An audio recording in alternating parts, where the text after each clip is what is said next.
자, 우리 부동산 공법 6개 법률이 이제 어떤 건지 한번 전체적으로 한번 보도록 하겠습니다. 부동산 공법 6개 법률.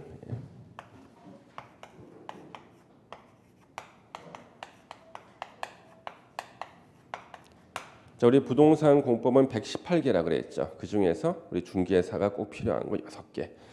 자, 첫 번째는요. 국토의 계획 및 이용에 관한 법률이 있어요. 이용에 관한 법률이 이렇게 있습니다. 그래서 국토의 계획 및 이용에 관한 법률이 우리 부동산 공법의 기본법이라 그럽니다. 그래서 기본법. 이것을 기본법이라 그래요. 왜 기본법이냐 그러냐면요. 118개 법률 중에서 요 국토의 계획 및 이용에 관한 법률을 공부를 안 하면은 나머지 117개 법률을 읽을 수가 없어요. 왜냐하면 우리 부동산과 관련된 가장 기본적이고 중요한 내용들은 다 요 국토의 계획 및 이용에 관한 법률에 나옵니다. 공부를 갖다가 처음 하시는 분들도 들어본 얘기들이 있습니다. 혹시 여러분들 건폐율의 말 들어봤어요? 건폐율, 용적률 들어봤어요? 예, 이거 다 이 법에 나와요. 건폐율, 용적률. 혹시 기반시설이라는 말 들어봤어요? 기반시설, 도시계획시설, 도시계획 이런 얘기는 다 요 법에 나오는 거예요.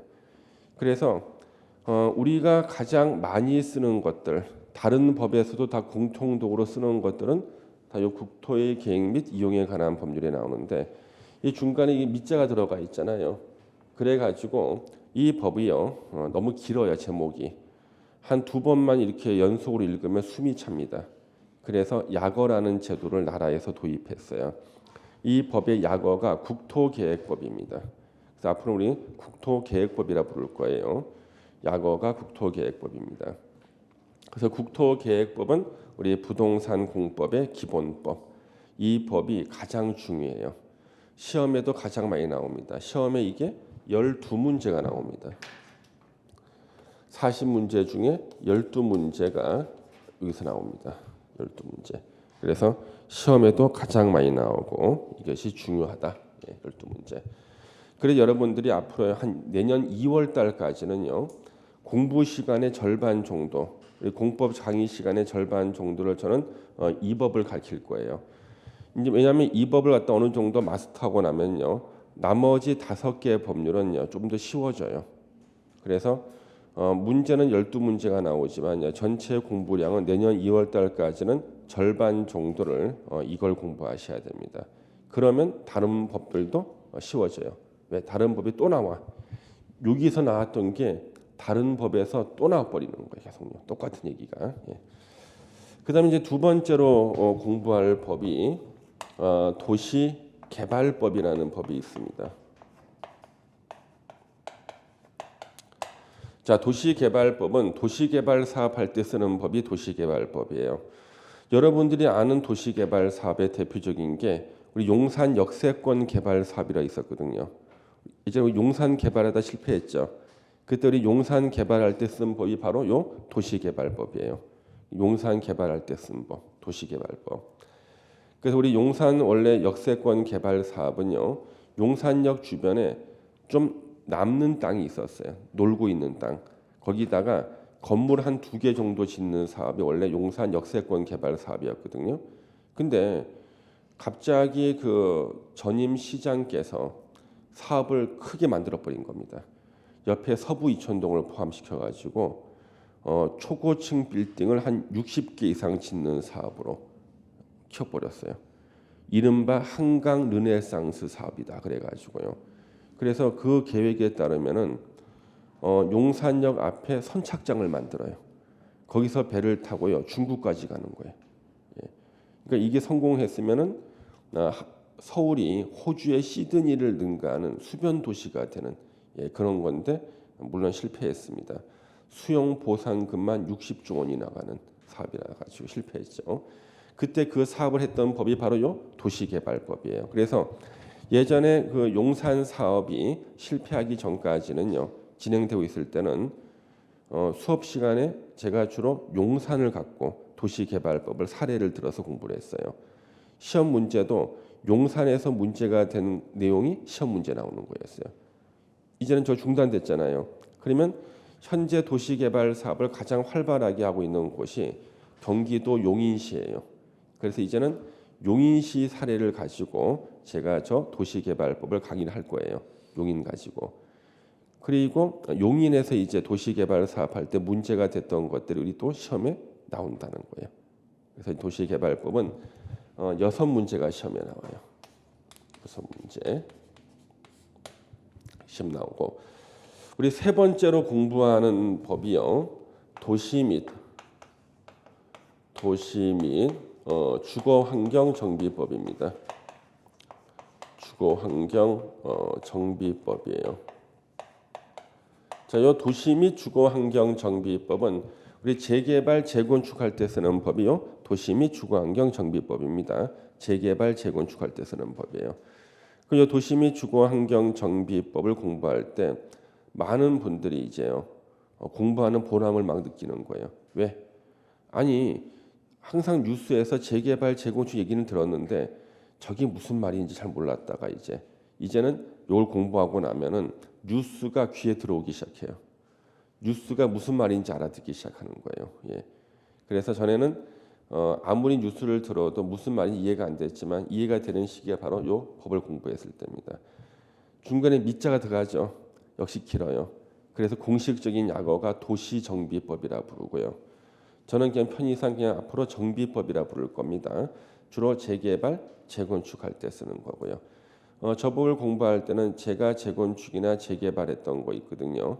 그런 걸 가지고 이제 사례를 들어서 공부하고, 만약에 공부할 때 만약에 뉴스에서 어느 지역 재개발, 재건축이 나오면 그걸 또 우리가 사례로 공부를 하면서 저걸 공부하시면요 쉽게 이해가 될 수 있어요. 이것도 역시 6문제가 시험 나옵니다. 6문제 시험 나옵니다. 도시 및 주거환경 정비법. 그 다음에요, 이 국토계획법은요 기본법이기 때문에 대한민국의 전 국토를 다 대상으로 합니다.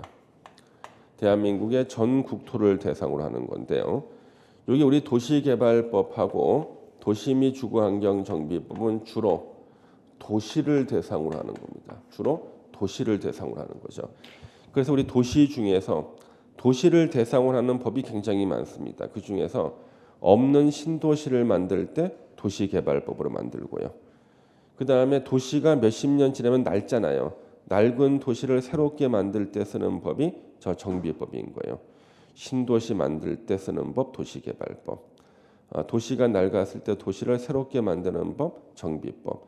요 두 개가 도시를 대상으로 하는 법 중에서 가장 많이 쓰이는 법.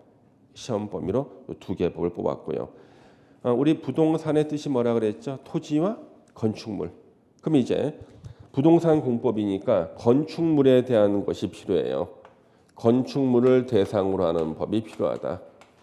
그래서 건축물을 대상으로 하는 법의 대표적인 것이 바로 건축법이 나옵니다. 자, 우리는 이 건축법이 시험 범위에 들어가는 겁니다. 건축법. 대한민국의 모든 건축물은요 원칙적으로 건축법이 적용됩니다. 그래서 대한민국의 모든 건축물은 원칙적으로 건축법 적용되는데 아주 예외적으로 건축법이 적용 안 되는 건축물이 있어요. 예를 들면 문화재 같은 것은 건축물이라도 건축법을 적용하지 않아요. 봉정사 극락전 들어보셨습니까? 부석사 무량수전 들어보셨습니까? 이거 문화재죠. 그거는 건축법 적용하지 않습니다. 선생님, 왜 문화재는 건축법을 적용하지 않나요? 적용하는 순간 부석사 무량수전은요 건축법 위반이에요. 철거해야 돼요. 그러면 문화재는 다 철거해야겠네. 건축법 위반이니까. 그래서 문화재는 건축법 적용하지 않고요. 여러분들 우리 법을 떠나서 제가 상식을 하나 여쭤볼게요. 법을 떠나 상식. 고속도로 한 가운데다 건물 지으면 돼요? 안 되잖아. 고속도로 한 가운데다가. 근데 고속도로 한 가운데다가 건물을 지어야지만 재기능을 하는 건물이 있어요. 우리 통행료 받는 건물이 있죠. 그게 고속도로 통행료 징수시설이라는 거예요. 뭐 고속도로 통행료 징수 시설에 보니까 웬 아주머니가 한 명 앉아가지고 통행료 받잖아요. 그거는 고속도로 한 가운데 지어야지만 재기능하거든요. 고속도로 한 가운데 짓기 위해서는 건축법을 적용하지 않아야 지을 수가 있어. 건축법과 무관하게 지어야 되니까. 건축법에 따르면 고속도로 한 가운데 건물을 못 짓거든요. 그래서 그런 것은 건축법 적용하지 않아요. 그래서 여러분들이 보면은 예전에 고속도로 통행료 징수 시설에는 젊은 아가씨들이 근무하다가 어느 순간에 아줌마로 다 바뀐 적 혹시 기억나세요? 지금 다 아줌마가 있잖아요. 그 이유가 이쁜 아가씨를 뽑아놓으니까 고속도로가 지체가 되는 거예요. 그래서 아저씨들이 1,000원만 내고 가면 되는데 10만 원짜리 수표를 내는 거예요. 그리고 거실로 주는데 시간 걸리니까 그때 막 작업하는 거예요. 아저씨들이 막 이렇게 하는 거예요.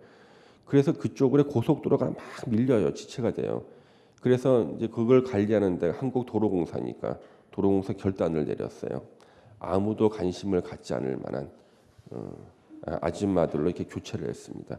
그 다음부터는 이제 고속도로가 아주 통행이 잘 되는데, 근데 아줌마라도 좀 이쁜 아줌마는 절대 채용을 안 합니다. 또 지연이 될 수가 있기 때문에. 그래서 우리 있잖아요. 이쁜 여자가 취업이 안 되는 곳이 두 군데가 있어요. 한 군데가 고속도로 통행료 징수시설, 한 군데가 공인중개사 사무실 실장이에요. 이쁘면 절대 거기 채용 안 됩니다. 그 예전에 저한테 배우신 분 중에서요, 진짜 미스 코리아가 계셨어요. 미스 코리아가요. 근데 그분이 공부도 잘해서 합격하고 난 다음에 소속 공인중개사라 그러죠. 예, 공인중개 사무실 실장으로 이제 면접 보러 가잖아요. 사장님께서 턱이 빠져요. 입을 벌리다가. 그리고 당일부터 근무하라 그러거든요. 그런데 그 다음 날 바로 그분은 잘립니다. 그래서 이분이 연속으로 3개 부동산에서 잘린 거예요. 하루 만에 다. 그래서 왜 그런가 했더니 실장이 새로 왔다 그러니까 사모님께서 어느 실장인가 와서 이제 보러 오신 거예요. 사모님께서. 보러 와서 이분을 딱 보는 순간 저 여자 안 내보내면 내가 집 나가겠다는 거예요. 그래서 사장님께서 고민하셨대요. 이번 기회에 부인을 내보낼까 하다가 그래도 오랫동안 살아온 정이 있어가지고 밤에 꼭 밤 11시만 되면 불안하대요. 전화가 온대요. 저 죄송합니다만은 내일부터 출근하시면 안 되겠습니다. 죄송합니다. 이런 전화를 밤 10시 전후에 11시 사이에 3번을 받으신 거예요. 결국에는 그분이 개업을 하셨어요. 개업했다가 또 몇 달 만에 폐업하셨어요. 동네 아저씨들이 중개사 사무실에 와서 자리를 다 차지하고 앉아 있는 겁니다. 예, 커피 한 잔만 마시고 가겠다면서. 그래서 고객이 와서 상담할 수 있는 여유 시간이 없어. 고객이 와서 앉아 있지를 못하고요. 동네 아저씨들이 꽉 차 있는 거예요. 지나다 보니까 웬 아저씨들이 저기 사무실 이렇게 많이인가 봤더니 그 합격생 그분 만나려고 오는 거죠. 그래서 우리나라에서 이쁜 여자를 절대 채용하지 않는 곳이 두 군데. 어디요? 고속도로 통행료 징수시설과 공인중개사 사무실 실장이다. 그죠? 이렇게 얘기하다가 제가 일부 학생들한테 항의를 받았어요. 여성을 갖다가 좀 비하하는 강의 아니냐 그랬는데요. 저한테 메일 보내주시고 뭐 그럴 분이 있었습니다. 항의도 하셨는데 그해 시험에 뭐가 나왔냐면 다음 중 건축법이 적용되지 않는 것은 해가지고 정답이 고속도로 통행료 징수시설인데 아무도 안 틀린 거예요. 강의를 들은 사람 중에. 왜? 틀릴 수가 없이 기억이 나니까. 그리고 이분이 저한테 사과의 메일을 보냈어요. 교수님의 깊은 뜻을 모르고 제가 이렇게 함부로 행동해가지고 한 것에 대해서 깊이 반성한다고. 이미 때는 늦었습니다. 제 가슴에 대못을 박았거든. 예? 절대 그러면 안 됩니다. 제가 강의 시간에 하는 강의는요, 다 모든 내용이 강의의 일부예요. 예, 강의 일부입니다. 다 모든 내용이. 그 여러분들은 선생님께서 뭐 저렇게 뭐 얘기하는 거 했는데 시험 끝나고 난 다음에는 너무나 많은 사람들이 저한테 사과의 메일을 막 보내고 막 그래요. 왜? 부동산 공법은 정상적인 방법으로는 암기를 못 시켜. 정상적인 방법으로는 머릿속에 잘 안 들어가요. 그래서 제가 이렇게 강의했다가 저를 갖다 비난하시다가 시험 끝나고 난 다음에 이제 사과를 하시겠다고 오시는 분들이 있는데 이미 때는 늦어. 예, 늦어. 근데 이상하게 또 그분들이요 부동산 업을 하잖아요. 이제 중개사로 업을 할 때 저의 도움이 필요한 일이 너무나 많은 거예요. 예. 제 카페에 가면은요, 제 카페를 제가 2002년도에 만들었어요. 그런데 지금도 그때 배웠던 분들이 저하고 연락을 하고 지내요. 저한테 붙으신 분들이요. 2002년도니 얼마나 오래됐습니까? 그렇죠? 몇 년 됐어? 2002년도면 벌써 지금 17년. 거의 17년째 됐는데도 저하고 계속 연락을 하고 지내고 본인이 부동산 할 때 어려운 점이 있으면 저한테도 좀 자문도 구하고 막 그러고 있거든요. 그런데 이상하게 이제 이분들이 합격하고 난 다음에 저한테 자문을 구해야 될 것도 많고 고객이 와서 물어보잖아요. 그러면 대답을 못하면 이제 끝나요. 특히 여러분 아파트 단지 안에 상가 제일 위험합니다.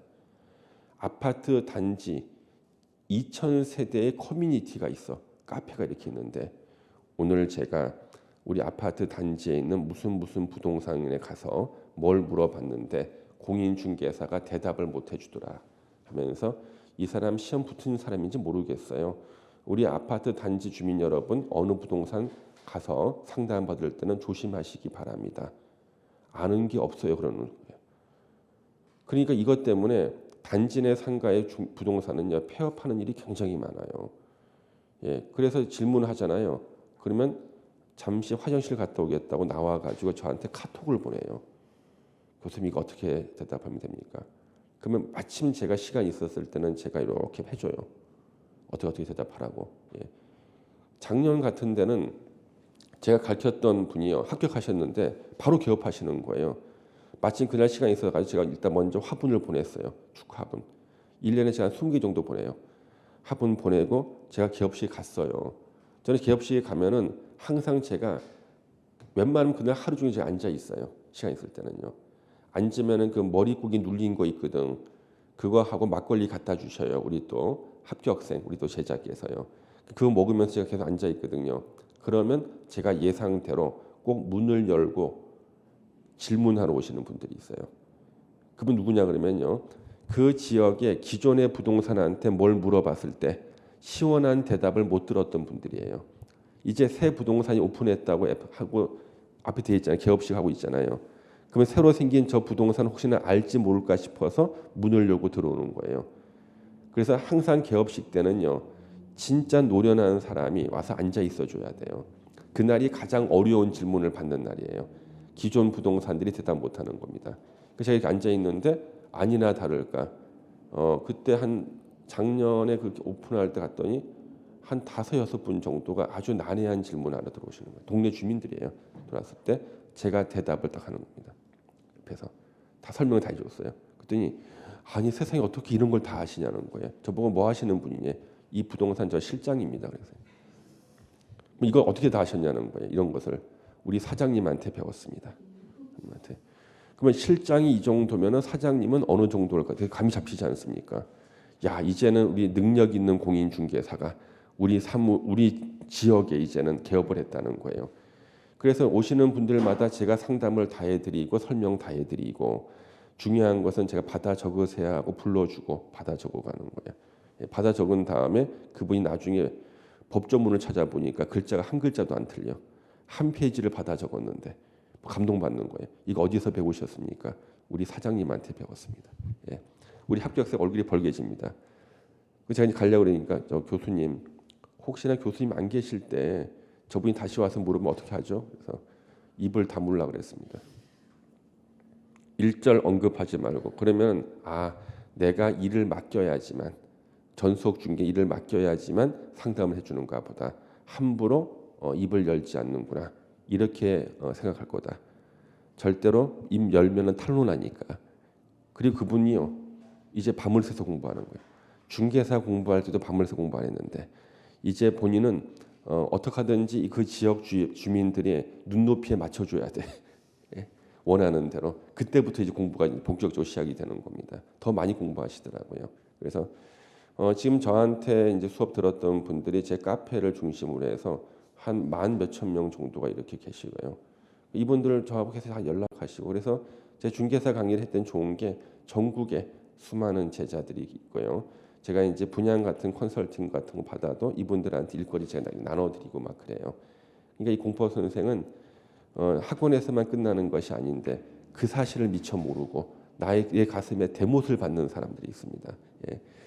제가 강의하는 것은 다 강의의 일부 생각하시면 편하실 거예요.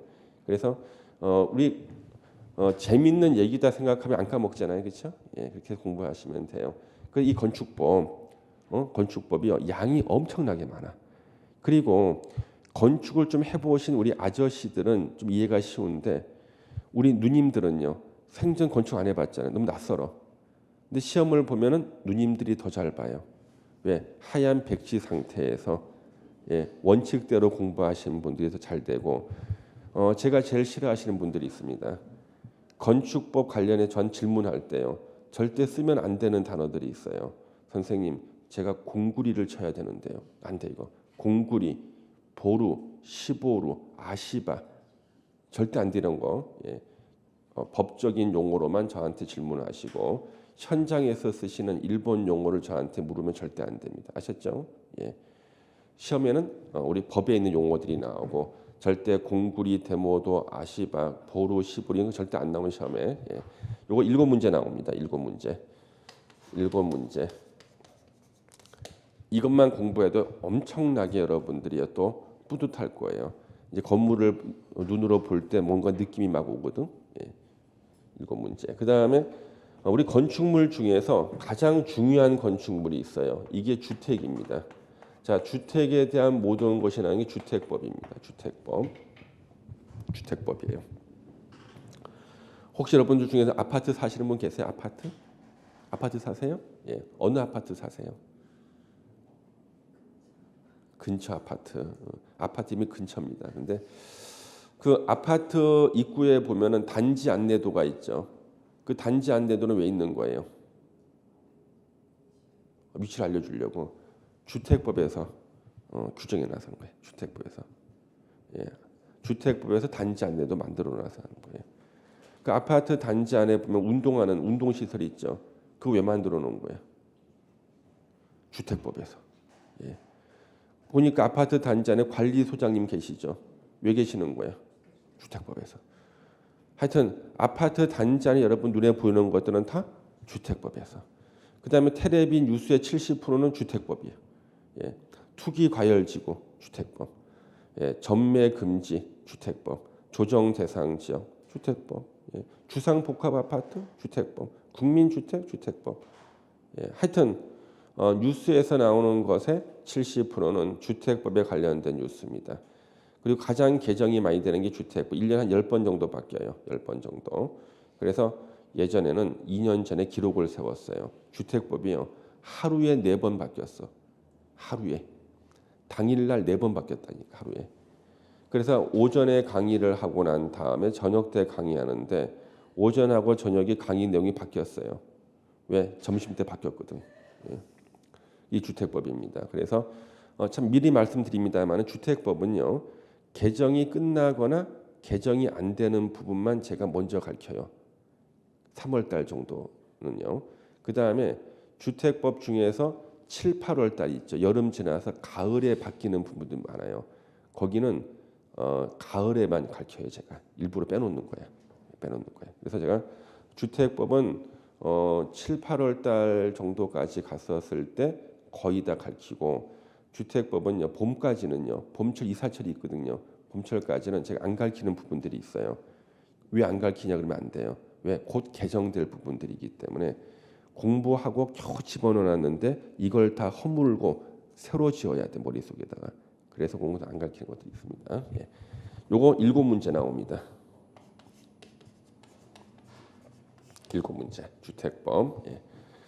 그 다음 우리 요번 요 두 개는 뭐에 대한 법이에요? 건축물에 대한 법이죠. 그래서 118개 부동산 공법 중에서요. 건축물에 대한 법이 굉장히 많은데 그 중에서 가장 많이 쓰는 법은 건축법하고 가장 중요한 건축물이 주택이니까 주택법 2개가 가장 중요하다. 그래서 이 2개를 공인중개사 시험 과목으로 만들어 놓은 거고요. 마지막 6번째가요. 농지법이 있어요. 농지법. 이거는 농지에 대한 법이에요. 농지.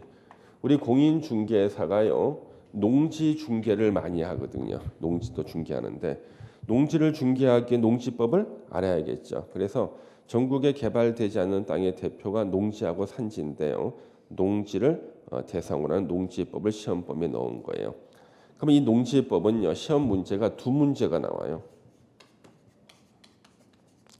시험 문제 두 문제 나오면 농지법. 그럼 여러분들은 이 두 문제를 갖다가 포기하고 싶어요? 포기를 안 하고 싶어요? 두 문제 나오는데. 그럼 제가 한번 설명을 드려볼게요. 농지법의 법 조문수가 공인중개사법보다 더 많아요. 예.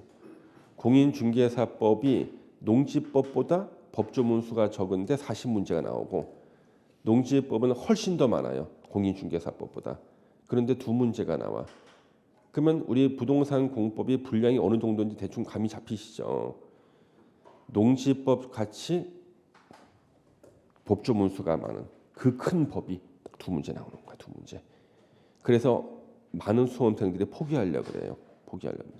왜 포기하냐 그랬더니 선생님 저는 농지법 문제 두 문제를 맞추기 위해서 농지법을 공부하는 시간에 공인중개사법을 더 하면은 거기서 더 많은 문제를 맞춰서 농지법 두 문제를 보충하겠다 그럽니다.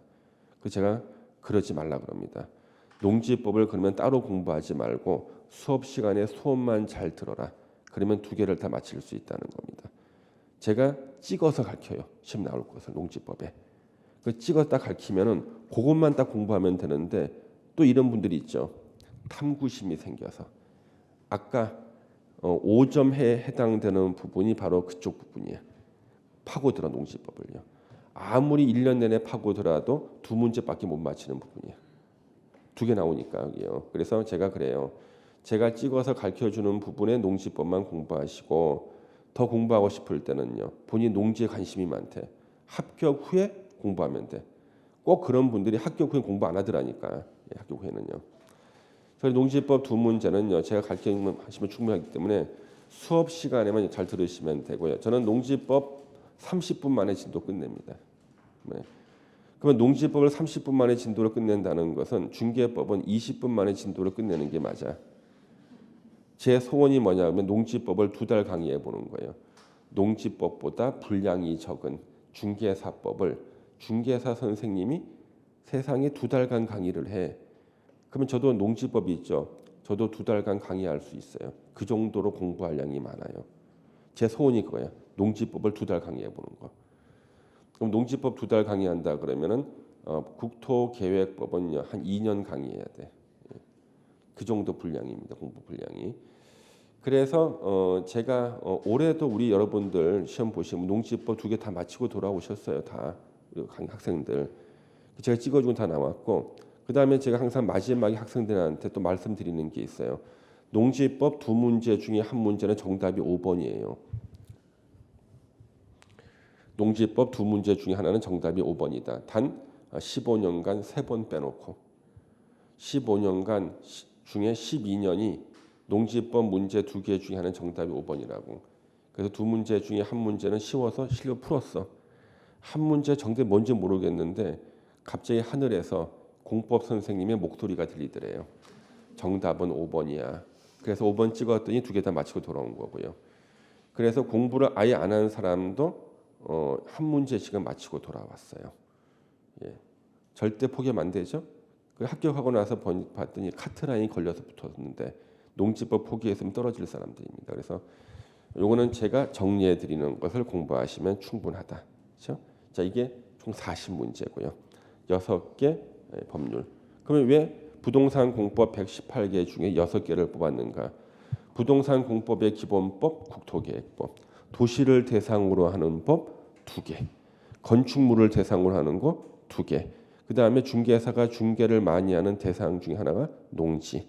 그래서 6개 법률이 시험 과목으로 만들어 놓은 거예요. 우리는 이 6개의 과목을 이제 공략을 해 나가는 거죠. 6개 법률을. 그래서 아까 우리 공부하는 방법은 다 설명을 드렸고요. 가장 중요한 것은 이제 결석하지 않는 거고요. 그럼 이 부동산 공법은요, 나름대로 알아둬야 될 내용들이 있는데요. 이 부동산 공법은요, 수많은 그 행정 계획이 나와요. 행정 계획이 나옵니다. 우리 기초서에는 제가 실어놓지 않았기 때문에 여러분들이 간단하게 이제 메모를 좀 해야 되는데, 선생님 왜 이런 것들은 기초서에 안 실어놨습니까? 자, 1번 기초서에다가 쓰는 게 귀찮아서. 2번 뭔가 깊은 뜻이 있어서. 예, 뭔가 깊은 뜻이 있어서 자주 개정이 돼요. 예, 그래서 아예 빼놓은 거예요. 빼놓은 거. 그래서 빼놓고 제가 오늘 현재에 관련되는 것으로 제가 써드리면 되거든요. 그래서 앞으로 우리 부동산 공법에는 수많은 계획이 나오는데 그 계획이 행정기관이 수립해서 우리 이것을 행정계획이라 불러요. 이 행정계획 중에서 맨 꼭대기에 있는 계획을 국토종합계획이라는 게 있어요. 국토종합계획이라는 게 있습니다. 국토종합계획은요, 국토기본법이라는 법이 있거든요. 국토기본법에 이게 규정이 되어 있습니다. 그래서 국토기본법에 국토종합계획이라는 게 있는데, 이 국토종합계획이 대한민국의 전 국토를요, 어떻게 개발하고 보전하고 관리할 것인가, 예, 개발 보전 관리에 대해서 국토종합계획에서 기본 방침을 정해놨어요. 그래서 여러분들은 이 국토종합계획을 갖다가 한 번씩 시간 나시면은요, 지금은 여러분들 막 이렇게 몰아쳐서 공부할 시기가 아니거든요. 그래서 지금은 이제 부동산 공법을 공부할 때 전체적인 체계를 잡고 이제 개념 중심으로 공부하시면 되는데, 혹시 이제 시간 나셔서 컴퓨터 앞에 앉아가지고 이렇게 검색해 보시다가 시간 나시면은 국토교통부 홈페이지 한번 들어가 보는 거예요. 국토교통 홈페이지 들어가 가지고 검색을 한번 해보세요. 국토종합계획이라 그러면요, 딱 떠요. PDF 파일로 말이죠. 다운을 받을 수가 있어. 누구나, 대한민국 누구나. 그래서 국토종합계획을 딱 다운을 받아서 열어보면은 이게 한 500페이지 정도가 돼. 근데 그걸 다 보라는 얘기가 아니에요. 500페이지 중에서 본인이 살고 있는 데 있잖아요. 살고 있는 데를 나라가 어떻게 개발할 것인지를 찾아볼 수가 있어요. 찾아보면 깜짝 놀라게 돼. 아니, 내가 살고 있는 동네 옆에가 이렇게 도로가 뚫리고 나라가 여기서 대규모 개발 사업 한다고 돼 있거든요. 이 사실을 알고 있었으면은 내가 저기서 뭘 했었을 텐데 후회가 되는 경우도 막 있는 거예요. 여러분들 각종 우리 개발 정보라 그러잖아요. 개발 정보의 90%는 나라가 알려줘요. 알려주는데 여러분들 찾아와서 알려주는 게 아니라 국가는 만들어 놓고 인터넷에 올려버려 그냥. 근데 올라 있다는 사실을 극히 일부 사람들만 알아. 그래서 개발 정보를 갖다가 아는 사람과 모르는 사람의 차이가 있는데, 여러분들 공부를 하게 되면, 공법 시간 공부를 하게 되면요, 개발 정보를 찾는 방법을 자연히 다 배우게 돼요. 다. 대표적인 게 바로 이 국토종합계획인 거예요. 국토종합계획. 그래서 여러분들 오늘 가시면은 시간 나시면은 뭐라 부르는 거예요? 국토종합계획을 국토교통부 홈페이지 한번 다운 받아 보시는 거예요. 혹시 여러분들 중에서 서울에 안 사시는 분 손 들어 보세요. 서울에 안 사시는 분. 어디 사세요? 하남시. 하남시 어떻게 개발하는지 국토종합계획에다가요. 자, 제가 가르쳐 드릴게. PDF 파일 있죠. 다운 받아. PDF 파일에서 또 자체 검색을 할 수가 있어. 500페이지 안에서 하남이라고 검색을 하죠. 하남시로 검색하잖아요. 그러면 하남으로 검색해봐. 하남 검색하면 하남시와 관련된 도로라든가 뭐 개발하는 것들이 쫙 떠요. 그것만 먼저 보시는 거야. 근데 본인이 어디 이사 가고 싶다 하면 이사 갈 곳에 대해서 한번 또 검색했잖아요. 국토종합계획에서 거기 쭉 나오는 거예요. 그래서 그렇게 하다 보면은 어떤 분들은 공인중개사 공부를 하다가 공법 시간에 배운 걸 가지고요, 작년에 한 10억 벌었잖아. 예. 거기 보니 공법에서 뭐뭐뭐 찾아봤더니 거기가 이제 아파트 값이 오를 것 같아서 샀는데 작년 한 10억 올랐지. 10억 올랐지. 예, 중개사 공부해가지고 모든 것을 또 다 이루시는 분들이 있어요. 현재 이 국토종합계획은요, 제 4차예요. 4차. 제4차 국토종합계획이고요. 계획 기간이 이건 시험 안 나와요, 여러분. 이해독기 설명드린 거예요. 2000년부터 2020년도까지 계획이 나옵니다. 그래서 2020년도까지 현재 계획이 나오는데 이 국토종합계획은요 5년마다 수정하게 돼 있어요. 그래서 2006년도에 한번 수정이 됐고요. 2011년도에 또 한번 수정이 됐는데 현재 우리가 적용되는 국토종합계획 2011년도에 수정된 건데요. 2011년도에 국토종합계획이 수정계획이 딱 발표가 되자마자요. 복부인들이요. 달려간 곳들이 있어요. 2011년도에요. 서해안의 거점 도시가 발표가 된 거예요. 국토종합계획에. 평택시를 서해안의 거점 도시로 다 발표한 거예요. 그래서 2011년도에 평택으로 복부인 다 달려갔고요. 1년 사이에 땅값이 한 5배 올라 버렸습니다. 그래서 평택시가 서해 거점 도시로 발표된 게 2011년 국토종합계획인 거예요. 근데 이게 발표가 됐을 때 국토종합계획이 수정돼서 나올 거라고 기다리고 있다가 발표가 되자마자 바로 확인해보고 달려가신 분. 그 다음에 국토종합계획이라는 것이 있는 것조차도 모르는 분. 두 개로 이렇게 나눠져 국민들이. 대한민국 국민들 국토종합계획이 있다고 알고 발표가 되면 찾아가는 사람. 국토종합계획이 있는 것조차도 모르는 사람. 대한민국 두 개 나눠지는 거예요. 그럼 여러분들은 방금 전까지는 어느 쪽이었어요? 국토종합계획이 있는 줄 몰랐다가 지금 알았죠. 이제는 이제 아는 쪽으로 간 겁니다. 이제는요. 그래서 거기 보니까 서해안의 거점 도시를 평택시로 정한 거예요. 그리고 배후 도시가 화성, 안산, 시흥이 나온 거예요. 화성, 안산, 시흥. 그래서 최근 5년 동안 수도권에서 인구가 가장 많이 증가한 도시가 경기도 화성이에요. 인구 증가 1위인 거예요. 왜 그러냐면 평택의 배후 도시로 화성, 안산, 시흥이 나왔거든요. 그래서 화성에서 공장을 지어가지고 물건을 실어서 평택항으로 실어 나르는 거죠. 화성. 우리 원래 경기도 화성은 좀 무서운 동네 아닌가? 무섭죠. 화성하면 섬찟하잖아. 근데 요즘에 화성이 안 무섭대요. 이제는 화성에 사람을 몰래 묻을 땅이 없대요. 다 개발해가지고. 무섭지 않은 이유가 사람을 묻을 땅이 없어. 근데 뭐가 무서워? 예. 요즘에 무서운 데는 경기도 안산이 무서워요. 경기도 안산이. 안산이 거기 외국인 근로자 집단 거주지가 있어요. 경기도 안산에는 원곡동이라는 데가 있습니다. 원곡동. 거기는 그 지문 날인도 안 된 외국인들이 있는 거예요. 조선족도 많고 막 그런 거예요.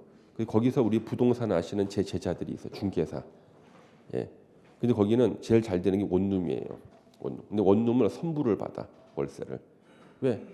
이 사람이 뭐 주민등록도 안 돼 있지, 지문 날인도 안 돼 있지, 그리고 또 절대 그 조선족들하고 안 싸웁니다. 싸우면은요, 얘네들이 전화를 막 하더래요. 그 앞에다가 거기가 안산 바다에 접해 있잖아요. 바다에 배를 한 척 딱 대놔요. 도망갈 배를 먼저 준비해 놓고 뭘 이렇게 들고 온대요. 예. 그래가지고 그 안산 같은데 원곡동 주변에는 길에 지나가다가 검은색 봉지가 있으면 아무도 못 열어본대. 겁이 나가지고. 지금까지 그 검은색 봉지에서 사람들이 많이 나왔기 때문에. 그래서 실제로요. 그리고 원곡동 주변의 분식집에서는 고기만두를 안 먹어요. 사람들이. 찜찜해가지고 안 먹습니다. 아니, 농담이면 진짜예요. 예. 예. 그래서 근데 제가 왜 안산 얘기를 하냐 그러면요. 우리 부동산 공법의 모든 사례가 다 나오는 곳이 경기도 안산이에요. 그래서 부동산을 공부하고 싶으신 분은 안산을 연구하면은 부동산의 모든 사례가 다 나와요. 안산이. 근데 안산에 또 연구하시는 분들이 있어요. 범죄학을 공부하시는 분들이 안산에 연구하러 가요. 그러니까 안산은 부동산의 사례가 다 나오고 범죄학의 사례가 다 나오는데 그 범죄학 연구하러 갔다 오면 실종되고 그러지 뭐 연구를 갔다가. 예. 자 그래가지고 그 이제 앞으로 제가 전국의 수많은 도시들을 갖다가 제가 이제 사례를 들면서 이제 공부를 할 건데요. 지금 우리 뭐 이게 동영상으로 공부하시는 분 전국에 계시는 분들도 역시 마찬가지입니다만은 제가 미리 하나 여쭤볼 게 하나 있는 게 그거예요. 제가 각종 사례를 들어서 얘기를 해야 되는데 사례를 들다 보면은요 이거 오해하시는 분들이 있어요. 왜?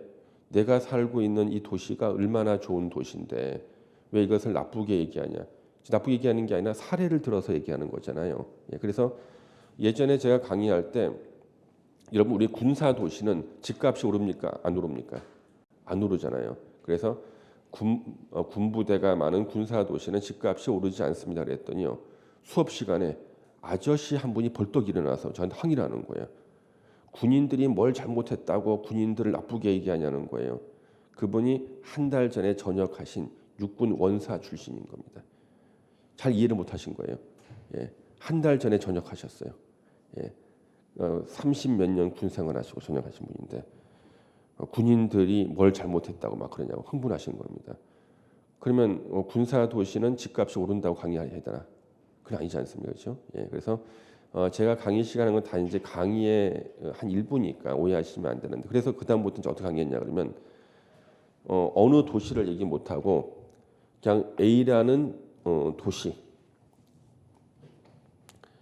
A라는 시, B라는 시 이렇게 얘기를 하고요.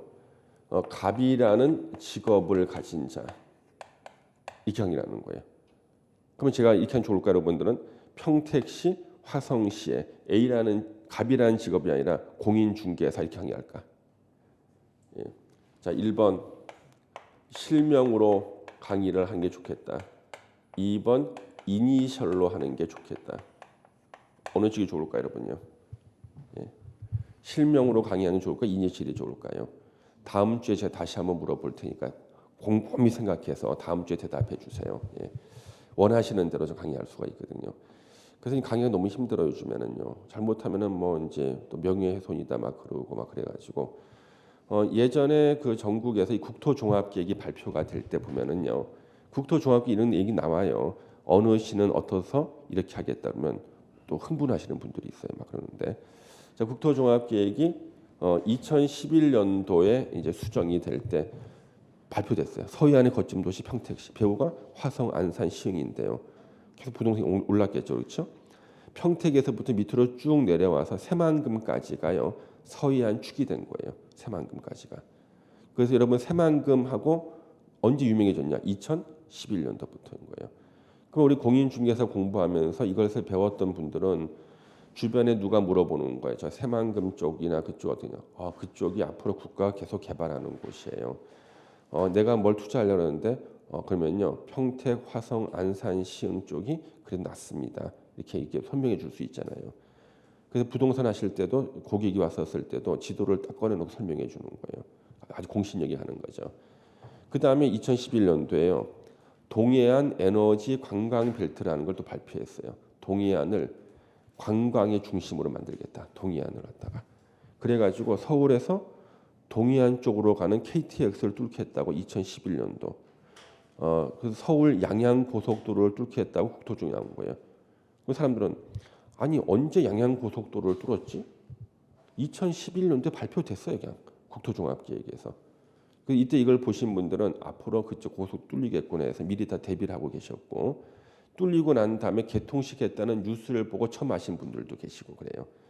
서로 이 격차가 심합니다. 예, 부동산 하실 때.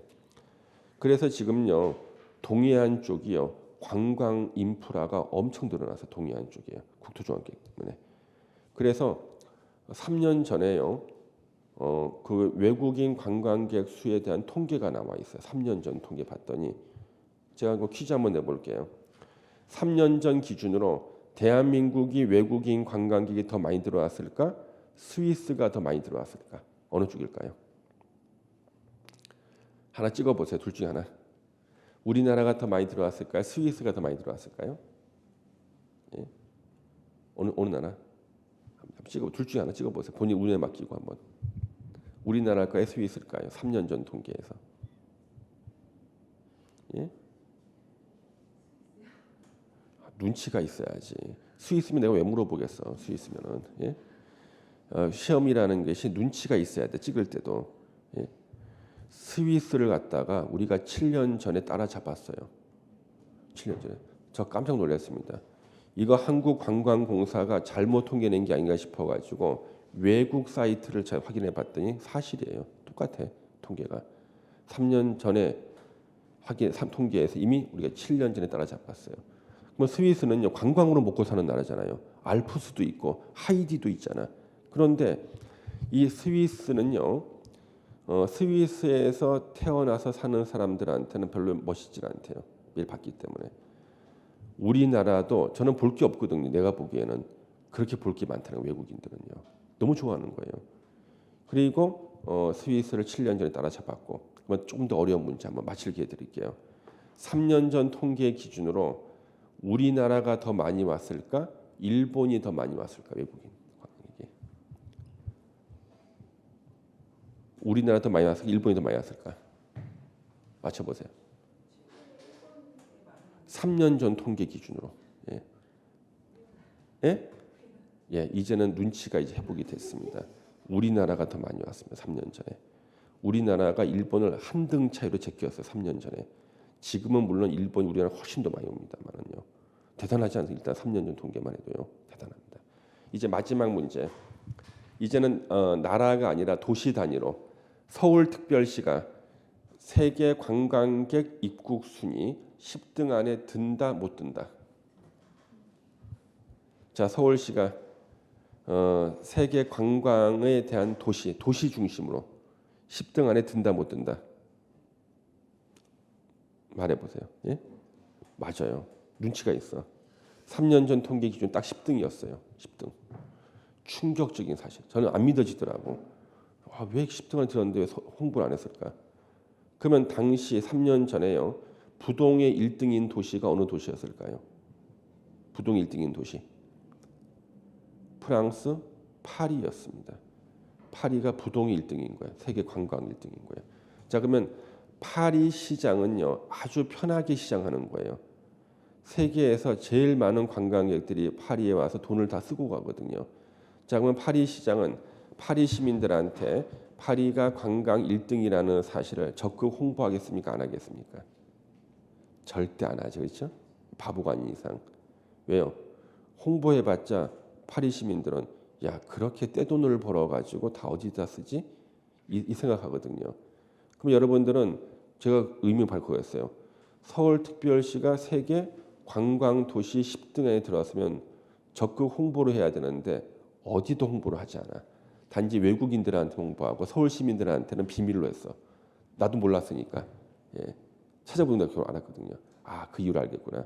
그 많은 외국인들이 서울에 와서 그렇게 돈을 쓰고 가는데도 이것을 알려주면 안 돼. 그러면 서울 시민들이 눈높이가 높아지고 원하는 게 많아질 거 아니에요. 그렇죠? 예. 그래서 제가 깜짝 놀랐고 그래서 이제 외국인들이요. 특히 서울 와가지고 좋았던 점 써낸 게 있고요. 설문조사잖아요. 나빴던 점 써낸 게 있어요. 자, 서울에 왔을 때 가장 좋았던 점이 뭐였을까요? 가장 좋았던 점. 외국인들이 써낸 것 중에서 어떤 게 가장 좋았겠다 그랬어요? 가장 좋았던 점. 지하철 3등 안에 듭니다. 교통이 너무 편하다는 거예요. 지도 하나만 있으면 충청도까지 갈 수 있는 거. 너무 좋다는 거예요. 이게 그 3등 안에 들었습니다. 예. 또 어떤 게 있을까요? 한번 생각해 보세요. 예? 뭐요? 그것도 있어요. 그것도 10등 안에 있습니다. 뭐라 써놨냐면 여성 외국인 관광객이 밤에 다녀도 안전한 나라가 전 세계 별로 없대요. 근데 아시아에서는 일본이나 싱가포르, 한국 정도가 밤에 다녀도 안전하는 거예요. 그래서 뭐라고 써놨냐면 외국이 써놓은 게요. 일본도 물론 밤이 안전한데 일본은 밤이 되니까 다 철수하더래. 근데 한국은 밤이 돼서 안전한데도 불구하고 그때부터 시작이라는 거야. 그래서 한국의 5일 여행은 일본 10일과 같다는 거예요. 예, 낮하고 밤을 다 놀 수가 있으니까. 그거 나왔습니다. 예, 잘 나왔어요. 근데 부동 1등이 뭐냐 그러면요. 부동 1등이 와이파이더라고. 무료 공공 와이파이인데 외국인들 써놓은 게 뭐냐면 인천공에 내렸대요. 내렸는데 엄청나게 속도가 빠른 와이파이가 무료로 제공이 되는 거예요. 길마다 다 되는 거예요. 자기네 나라는 호텔 같은 데서 돈을 내고 와이파이를 갖다 사서 쓰는데 속도 무척 느린데 그래서 이 사람들이 이거 놀란 거입니다. 그리고 또 한국의 갤럭시 휴대폰을 쓰는 사람 원래 이 정도 속도인 줄 알았대 자기 나라에서. 갤럭시 휴대폰의 최고 속도를 대한민국에서 한번 느껴본 거예요. 이렇게 빨랐구나 원래.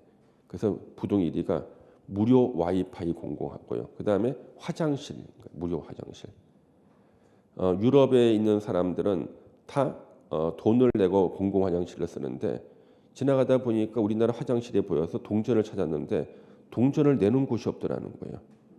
근데 화장실의 청결도가 호텔 수준이고 지하철역마다 다 무료 화장실이 다 있는 거예요. 몇 개씩 다 있는 거예요. 깨끗하게.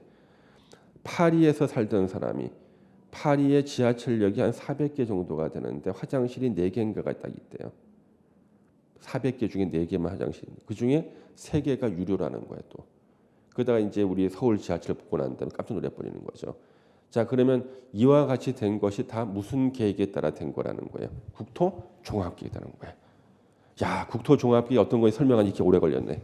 예? 11월 달이나 가능한 강의예요. 11월 달에. 그러니까 이런 것들이 다 뭐를 통해서 된 거예요? 국토 종합 계획을 통해 가지고 대한민국 전 국토를 개발, 보전, 관리하는 방침이 나왔기 때문에요. 이게 500페이지나 되는 겁니다. 그래서 이런 것들에 대해서 관광 인프라가 막 생기고 나라가 계속 발전하게 되는 거죠. 그래서 국토 종합 계획이 시험에 나올까요, 안 나올까요? 국토 기본법률이 시험 범위 아니잖아요. 그렇지만 시험에 국토 종합 계획이라는 단어가 나와. 시험 범위 아닌 나와. 내용은 안 물어보지만 왜? 우리 시험 범위인 저 6개 법률 안에 국토 종합 계획을 언급하고 있거든요. 6개 법률 안에 국토 종합 계획이라는 말이 나와요. 그래서 나오는 거야, 시험에.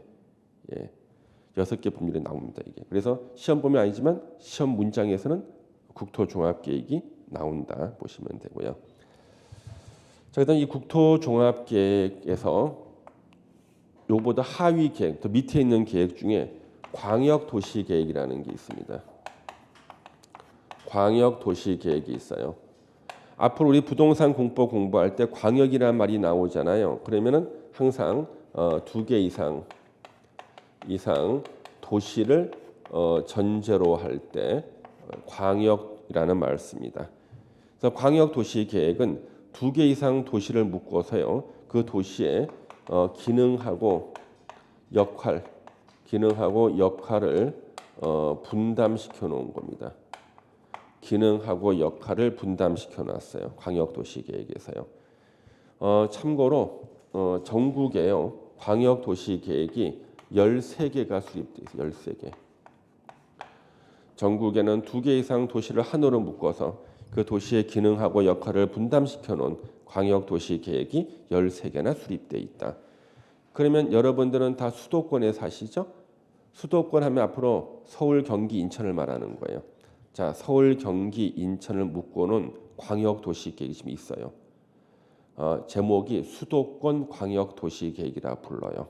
서울, 경기, 인천에 있는 도시를 묶어서 도시끼리 기능하고 역할을 다 분담시켜 놨거든요. 그러면 수도권에 있는 도시를 서로 연계시키기 위해서는요.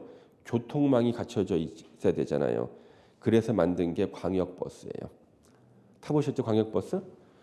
이 광역버스를 보고 저는 분개합니다. 저는 서울 시민이거든요.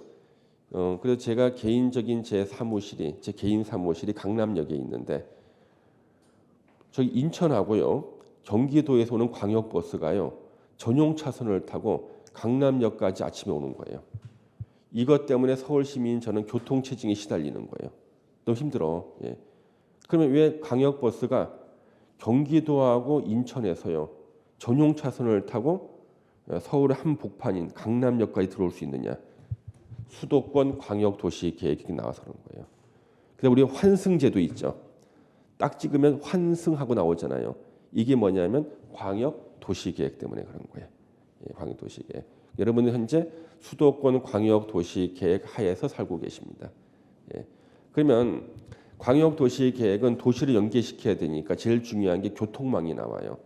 부동산 투자를 하고 부동산 상담을 해주고 공인중개사가 할 때 교통망에 대해서는 어디를 찾아봐야겠어요? 광역도시계획을 열람해 보시면 되는 거예요. 그래서 참고로 먼저 말씀드릴게요. 우리 수도권 광역도시계획에는 남북교통축이라는 게 있어요. 남쪽의 기점이 평택시고요. 북쪽의 기점이 동두천이에요. 그래서 평택부터 동두천까지 남북 교통축을 만들어놨어. 동서교통축도 있어요. 서쪽의 기점이 인천 송도예요. 동쪽의 기점이 남양주 진접이에요. 교통축. 그러면 남북하고 동서교통축이 만나는 점을 결절점이라 그래요. 결절점이 서울의 왕십리역이에요. 왕십리역 혹시 보셨습니까? 왕십리역? 엄청 크죠. 민자 역사. 왜 그렇게 키웠는가? 남북 동서 교통축이 만나는 결절점. 지하철도 많이 지나가죠. 2호선, 5호선, 뭐 중앙선, 분당선 막 지나가요. 그 이유가 결절점인 거예요. 그래서 이 수도권 광역 도시 계획이요. 2000년도에 수립됐어요. 2000년도에. 하나 물어봐 주세요. 2000년에 저보고 어디로 이사 갔는지 물어봐 주세요. 예? 물어봐 달라니까. 2000년에 어디로 이사 갔는지. 예, 왕십리로. 예. 예. 수도권 광역 도시 계획을 확인하고 왕십 갔습니다. 집값 안 떨어지겠죠? 절대 안 떨어집니다. 예. 예? 많이 올랐죠. 예. 근데 제가 이제 다음 주에 제가 또 하나 물어볼 게 있어요. 그 이후로 어디로 이사 갔는가 물어보라 그럴 거야. 옥수동으로 갔어. 재개발하는 것 때문에. 예. 자, 그래서 근데 이제 가끔은 오해하시는 분들이 있는데요. 제가 이제 제 사례를 드는 이유가 스스로 무너지기 위해 내 사례를 드는 거잖아. 자폭하기 위해서. 절대 제가 무슨 제 자랑하려고 하는 거 아니니까 절대 오해하지 마세요, 여러분요. 다른 사람 얘기했다가 저 고발 당할 본 적도 있어요. 명예훼손이잖아요. 다른 사람들 거. 그리고 다른 사람들이 밝히고 싶지 않은 것을 제가 강의 시간에 밝힐 수도 없잖아요. 밝히려고 하면 또 A라는 씨, B라는 씨, 갑이라는 분 이렇게 해봤자 기억이 안 남는데요. 기억에. 예. 그래서 그냥 제 얘기를 하는 거지. 제 얘기를 하다가 절대 제 자랑하려고 하는 거 아닙니다, 여러분요. 여러분들 내 이 몸 한 몸 희생해서 여러분들 합격 이바지하고 싶어요. 살신성인 강의, 살신성인 강의. 예. 자, 그래서 이 광역 도시 계획이 수립된 곳에서 부동산 하시는 분들은요, 이걸 열람해 보면은 어느 쪽으로 앞으로 도로를 뚫고 교통망 어떻게 하겠다 쭉 나오거든요. 이걸 보고 또 이제 자리를 잡으셔야 되는 거예요. 아시겠죠? 예, 여기까지도 공부했고 잠시 쉬었다가 이제 더 중요한 계획들 몇 개 더 공부할 겁니다.